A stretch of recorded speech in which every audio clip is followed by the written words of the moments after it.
తాకట్లో ఉన్న మీ బంగారాన్ని విడిపించి ఆ రోజు ఆన్లైన్ రేటుకి కొంటాం. Sharma gold company.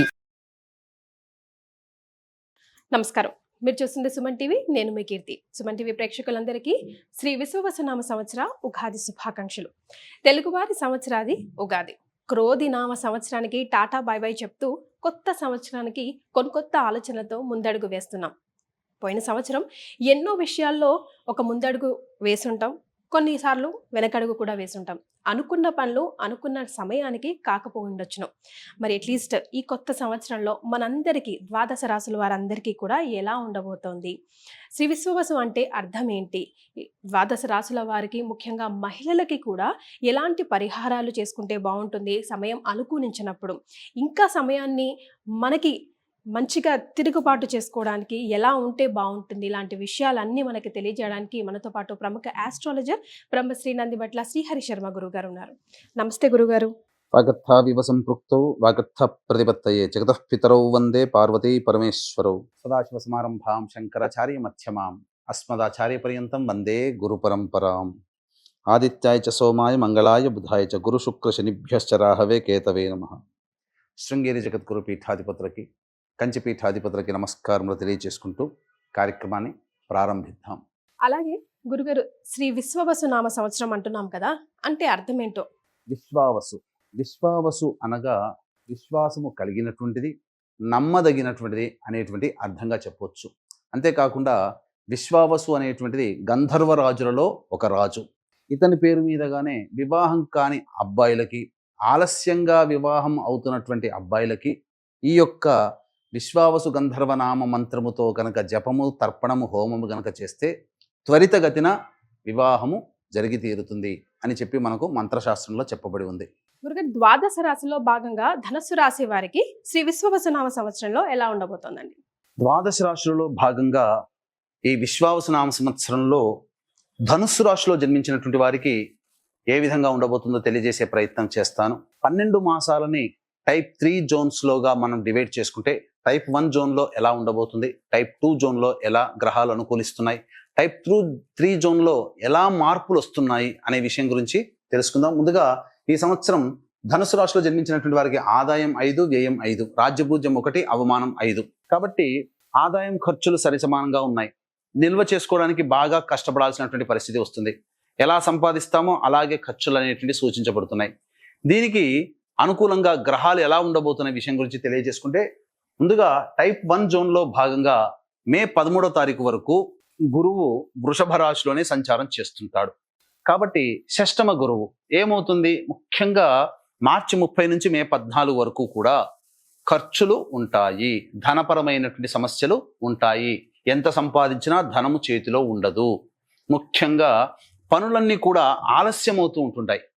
అంతేకాకుండా విద్యార్థులు బాగా కష్టపడాలని సూచిస్తుంది ఈ గ్రహం అనుకూలంగా లేని కారణం చేత. ఇక సంబంధించినటువంటి వ్యవహారాల్లో కీర్తి ప్రతిష్టలు అనగా ఇచ్చిన మాటను నిలబెట్టుకోవడానికి జాప్యం అవ్వడం. కాబట్టి మీ మీద ఇతరులు అనగా మీ మీద ఆధారపడే వాళ్ళు, మిమ్మల్ని నమ్ముకున్న వాళ్ళు కొంత అసహనం వ్యక్తం చేసే అవకాశం ఉంటుంది. కాబట్టి జాగ్రత్తలు పాటించండి. దైవానుగ్రహం మాత్రం టైప్ 1 జోన్లో భాగంగా ఖచ్చితంగా ఉండాలి. ఎంతకాలం, అన్ని కాలాల్లో ఉంటాయనంటే మిగతా 14వ తారీఖు తర్వాత గురువు మారబోతున్నాడు. కొన్ని అనుకూలంగా ఉండేటువంటి సంఘటనలు చోటు చేసుకుంటాయి. కాబట్టి టైప్ 2, టైప్ 3 జోన్లో భాగంగా గురువు ఎలా అనుకూలిస్తాడు, అనుకూలంగా ఎందుకు ఉండడు అనే విషయం గురించి కూడా తెలియజేసుకుందాం. ఇక మార్చి 29 అనగా ఉగాది నుంచి జూలై 12వ తారీఖు వరకు మీన రాశిలోకి సంచారం చేస్తుంటాడు. ఇక్కడ గమనించాల్సినటువంటి అంశం ఏంటనంటే గత 2.5-3 సంవత్సరాలుగా సంతోషముగా ఇక ఏలిన నాటి శని దోష ప్రభావం లేదండి, హ్యాపీగా ఉన్నాము అని అనుకుంటున్నారాము. అటువంటి ఆనందము నుంచి కొంతగా నిరాశగా శని భగవానుడు అర్ధాష్టమ శని దోషాన్ని కలగచేస్తున్నాడు. అయితే ఈ అర్ధాష్టమ శని దోషము కేవలం ఈ సంవత్సరం అంతా ఉంటుందా, ఇబ్బంది పెడతాడా అని అంటే అదృష్టం ఏంటంటే కొంతకాలం మాత్రమే అర్ధాష్టమ శని దోషం. మిగతా సమయము గురువు అనుకూలంగా ఉండబోతున్నాడు, శని కూడా అనుకూలంగా ఉండబోతున్నాడు. కాబట్టి అందరూ కూడా గమనించాల్సిన అంశం ఏంటంటే అర్ధాష్టమ శని దోష ప్రభావం కొంతకాలం మాత్రమే, గుర్తుపెట్టుకోండి. కాబట్టి ఇక్కడ మే 13వ తారీఖు వరకు గురువు అనుకూలంగా లేడు, శని కూడా మార్చి 29 నుంచి జూలై 12వ తారీఖు వరకు అర్ధాష్టమ శని దోష ప్రభావం. రాహుకేతులను కనుక చూసుకుంటే మే 16వ తారీఖు వరకు కూడా రాహువు మీనరాశిలో, కేతువు కన్యా రాశిలో సంచార ప్రభావం. వెరసి 4 గ్రహాలు కూడా అనుకూలంగా లేవు. కాబట్టి ఉగాది నుంచి ఇంచుమించు మే 14వ తారీఖు వరకు అన్ని విషయాల్లో చాలా కేర్ఫుల్గా ఉండాల్సినటువంటి పరిస్థితి.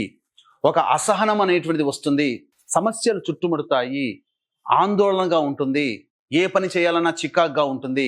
కానీ ఇక్కడే నిబ్బరంతో ఉండాలి. ఉద్యోగ మార్పులకి కానీ, వ్యాపార విస్తరణకి కానీ, ఇతరత్ర జీవితంలో అభివృద్ధికి పనిచేసే ఏ విధమైనటువంటి వ్యవహారాలకి కానీ మీరు శ్రీకారం చుట్టకండి. సమస్యల్ని భరించండి, ఆత్మవిశ్వాసంతో ఉండండి. ఏమీ కాదు. గ్రహం అనుకూలంగా ఉండవు కానప్పుడు ఎక్కడ తగ్గాలో ఎక్కడ నెగ్గాలో నేర్చుకోండి. గ్రహాలు మనకు నేర్పుతున్నాయి. మీరు సాధారణంగా ఉండండి అయ్యా, మేమిచ్చేటువంటి దుష్ప్రభావాలకి మీరు భయపడకండి. గ్రహాలు మనకు అనుకూలంగా ఉండాలంటే దైవానుగ్రహాన్ని పొందే ప్రయత్నం చేయండి. నిరంతర దైవ ధ్యానం వల్ల ఈ టైప్ 1 జోన్ మాత్రం మీరు జాగ్రత్తలు పాటించాలి. ధనుసు రాశి వారికి చిలకకు చెప్పినప్పుడు చెప్తున్నానండి, పాటించండి. దైవానుగ్రహం ఉండండి, నెమ్మదిగా ఉండండి, ప్రశాంతతని కోల్పోకండి, సహనాన్ని కోల్పోకండి. సమయం అనుకూలంగా లేదు, అన్నీ తెలుసు. మనం ఇక్కడ కూర్చొని మాట్లాడడం కంటే భరించేవాడికి తెలుసు ఎలా ఉంటుందో. కానీ ఆ భరించేవాడి ప్లేస్లో ఉండి కూడా చెప్తున్నాను, సమయం అనుకూలంగా లేనప్పుడు మీరు కోపాన్ని, అసహనాన్ని ప్రదర్శించకండి. అవి తిరిగి మనకే ఇబ్బంది పెడతాయి. భవిష్యత్తు ఆనందదాయకంగా ఎలా ఉండబోతుందో టైప్ 2 జోన్లో భాగంగా మీరు తెలుసుకోండి. మే 14 నుంచి సెప్టెంబర్ 28వ తారీఖు వరకు మిథున రాశిలోకి సంచారం చేస్తుంటాడు. మే 14 తర్వాత మార్చి 30 నుంచి మే 14 వరకు పడినటువంటి సమస్యలు ఏవైతే ఉంటాయో, ఎండ బాగా ఉన్నటువంటి వ్యక్తికి గొడుగు తెచ్చుకొని ఉంటే ఎలా ఉంటుంది? ఉపశమనం, హమ్మయ్య అన్నట్టుగా ఉంటుంది కదా. అలా గురువు సప్తమ రాశిలోకి ప్రవేశించేయడం వల్ల గురువు అనుకూలంగా మారబోతున్నాడు. కాబట్టి శని రాహుకేతులు ప్రధానంగా సమస్యల నుంచి మిమ్మల్ని ఇబ్బంది పెడుతున్న గురువు మాత్రం ఈ యొక్క సమస్యల నుంచి బయటపడేస్తాడు. రాహు కూడా అనుకూలంగా ఉండబోతున్నాడు విచిత్రంగా మే 16వ తారీఖు నుంచి. కాబట్టి మే 14 నుంచి ఈక్వేషన్స్ మారిపోతాయి. గురువు మారుతున్నాడు, రాహు మారుతున్నాడు, కేతు మారుతున్నాడు. ఒక్క శని అర్ధాష్టమంలో జూలై వరకే ఉండబోతున్నాడు. కాబట్టి జాగ్రత్తలు పాటించండి. టైప్ 2 జోన్లో భాగంగా మీకు మే 14 నుంచి సెప్టెంబర్ 27 వరకు ఈ మిథున రాశిలోకి గురు సంచారం చేస్తూ అనుకూలంగా ఉన్నాడు. సెప్టెంబర్ 28 నుంచి నవంబర్ 12 వరకు అష్టమ గురువు అయినప్పటికీ కూడా ఏమవుతుంది? ప్రధానంగా ఈ సెప్టెంబర్ 28 నుంచి నవంబర్ 12 వరకు అష్టమ గురువు. కాబట్టి ఈ సమయం చాలా జాగ్రత్తగా ఉండాలి. మళ్ళీ మే 14 నుంచి సెప్టెంబర్ 27 వరకు తిరుగులేదు, అన్ని విధాలుగా అనుకూలంగా ఉంటుంది. కానీ సెప్టెంబర్ 28 నుంచి నవంబర్ 12 వరకు గురువు కర్కాటక రాశిలో అష్టమ గురు ప్రభావం. ఏం జరగబోతుంది? అష్టమ గురువు అంటే నష్టం అండి. ఆరోగ్యపరంగా డైట్ కంట్రోల్లో ఉండాలి, సమయానికి భోజనం చేయాలి. అంతేకాకుండా మీది సొంతం అనుకున్నటువంటిది మీ చేజారిపోతుంది. ఉదాహరణకి మీరు వాహనం ఉన్నది మీ దగ్గర, దాన్ని తొలగించుకోవాల్సినటువంటి పరిస్థితి వస్తుంది. ఆస్తులు ఉంటాయి, ఏదైనా పరిస్థితుల ప్రభావం వల్ల ఆస్తులకి దూరం అవ్వడం, మీ సొంతం అనుకున్నటువంటి వ్యక్తి కొంతకాలం మీకు దూరం అవుతాడు. కాబట్టి ఈ సెప్టెంబర్ 28 నుంచి నవంబర్ 12 వరకు దేవతా అనుగ్రహాన్ని పొందే ప్రయత్నం ధనుస్సు రాశిలో జన్మించినటువంటి వాళ్ళు చేయాలి. ఈ అష్టమ గురు ప్రభావం అక్టోబర్ 30, నవంబర్ 11, 41 రోజులు, ఇటు 3 రోజులు, మొత్తం 45 రోజులు హ్యాపీగా గడిచిపోతే 45 రోజులు ఒక మండలం దీక్షగా తీసుకోండి. ఆ సమయంలో దీక్షలో ఉండండి, ఏదైనా దేవతా దీక్షలో.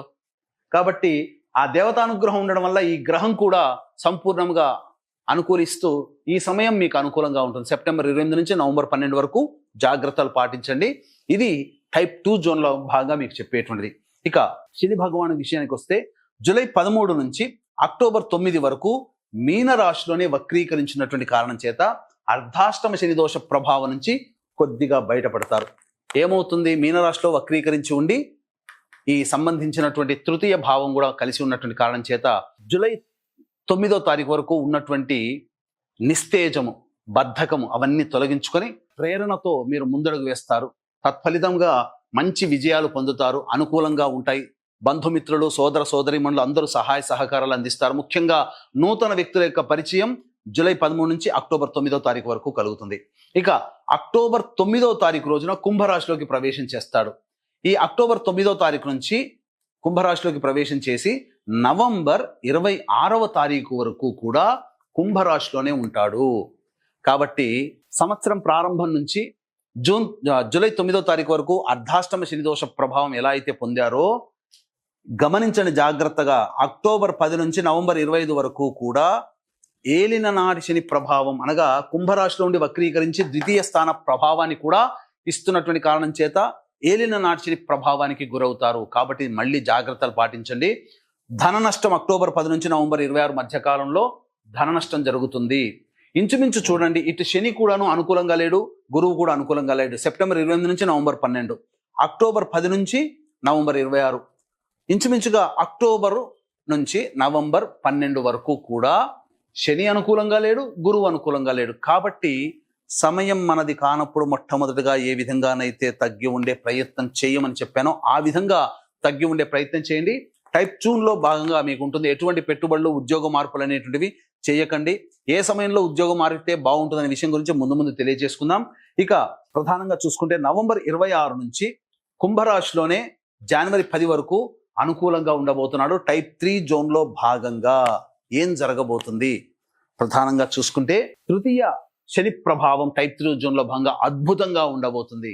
ఈ సంవత్సరం మీరు ఏదైతే సాధించాలి ఒక సంకల్పం పెట్టుకొని ఉంటారో, అవిశ్రాంతంగా పోరాటం చేస్తారో వాటన్నిటికీ కూడాను నవంబర్ 26 నుంచి వచ్చే సంవత్సరం జనవరి 9వ తారీఖు వరకు అనగా డిసెంబర్ 31, నవంబర్ 5 రోజులు ప్లస్ 9, 36 ప్లస్ 9 45, మళ్ళీ 45 రోజులు మాత్రం అద్భుతంగా ఉండబోతుంది. ఇక మీకు తిరుగు లేదండి.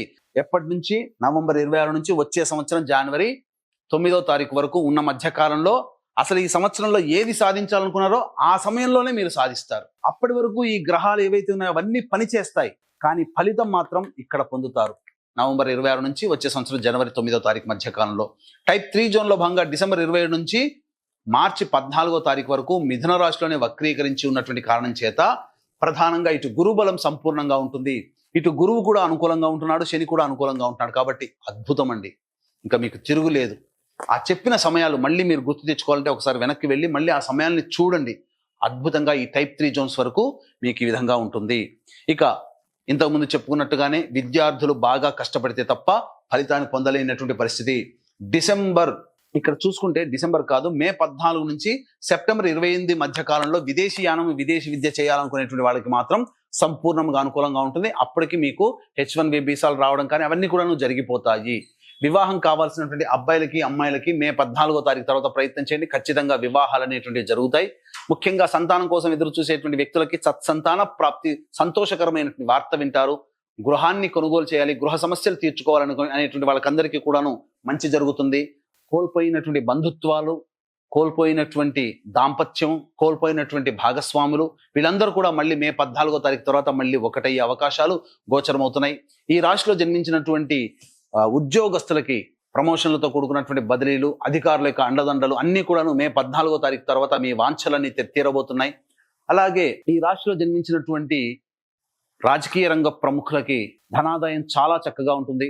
అలాగే అధికారుల యొక్క అండదండలు, పెద్దల యొక్క ఆశీర్వచనం వల్ల ఏదైనా పదవి లాభించినట్లయితే, పదవి ఖచ్చితంగా ఆశించినట్లయితే పదవి మీరు పొందుతారని చెప్పవచ్చు. ప్రజల మన్నల్ని పొంది ఒక మంచి నాయకుడిగా గుర్తింపు పొందుతారు. ఈ రాశిలో ధనుసు రాశిలో జన్మించినటువంటి సినీ కళారంగ ప్రముఖులకి ధనాదాయం తక్కువగా ఉన్నప్పటికీ పేరు ప్రతిష్టలు మాత్రం బాగా పెరుగుతాయి, అవార్డులు సొంతమవుతాయి, అన్ని విధాలుగా అనుకూలంగా ఉంటుంది. ఎక్కువగా స్కెడ్యూల్స్లో బిజీ అయిపోతారు అని చెప్పవచ్చు. ఇక ఈ రాశిలో జన్మించినటువంటి వ్యాపారస్తులు ప్రధానంగా మే 14వ తారీఖు తర్వాత ఏదైనా కానీ కొన్ని సమయాలు ఉంటాయి, ఏ సమయంలో వ్యాపార విస్తరణ చేసుకోవాలనే సమయాలు మీకు ముందు తెలియజేస్తాను. కాబట్టి ఆ సమయాల ప్రకారం మీరు వ్యాపార విస్తరణ, ఉద్యోగ మార్పు అనేటువంటి చేసుకుంటే మంచిది.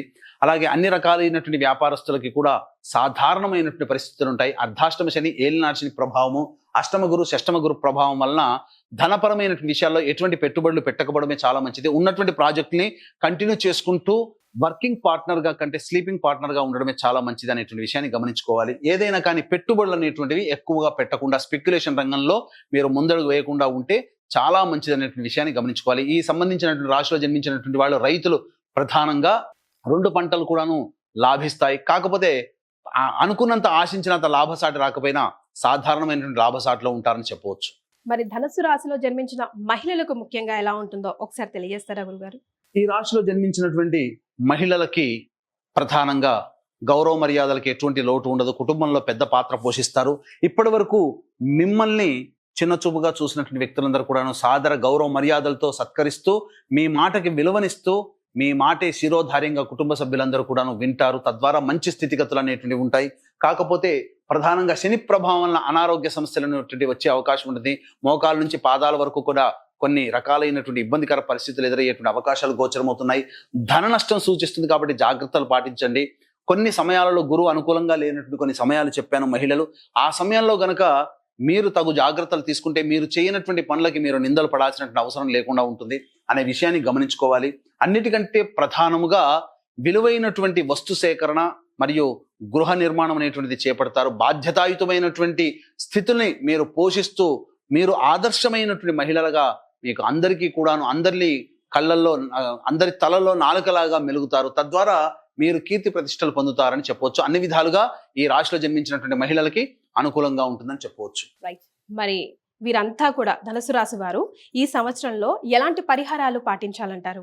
ఇక ఈ రాశిలో జన్మించినటువంటి వారికి సాధారణంగా శని, గురువు, రాహు, కేతువు కొంతకాలం అనుకూలంగా లేని కారణం చేత ప్రధానంగా ప్రతిరోజు కూడాను దత్త అష్టకం, కాలభైరవాష్టక పారాయణం ప్రతిరోజు పఠించుకుంటే చాలా మటుకు సమస్యలు తీరుతాయి.